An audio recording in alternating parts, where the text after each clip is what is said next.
堂博物馆里这个角落重现彭家祖厝，偌大照片墙，一页家族史。食品企业第2代邱义荣用它说故事。对我来讲是价值最高，因为它是用钱买的。没有妈妈就没有我们。还有这个祭坛，相传24孝中割骨疗亲的主人翁即是文昌帝君，以孝做企业基底，以此教育。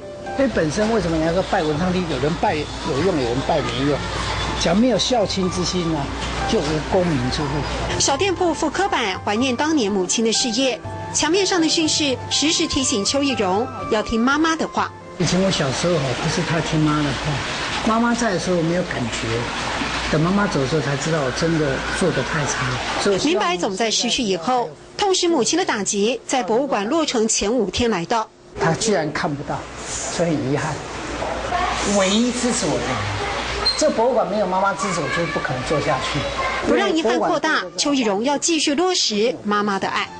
所以这一条是你们特别规划在孝亲大道。孝亲大道有24孝的故事。对，有杂货店啊，有妈妈以前还有20孝、100孝，100个孝字，教他饮水思源。对，要饮水思源。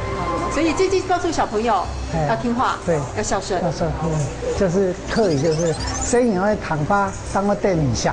啊，小朋友要听话才会得人疼，对不对？生以会躺发，当会对你像，对不对？对。好。传统产业转型为观光工厂，成功的案例或许不少，不过这里是第一个坚持融入孝道概念的博物馆。邱义荣坚持念兹在兹，不忘妈妈的教诲，一步一步继续向前。生的爱烫花，长辈定下；生的爱烫花，长辈定下。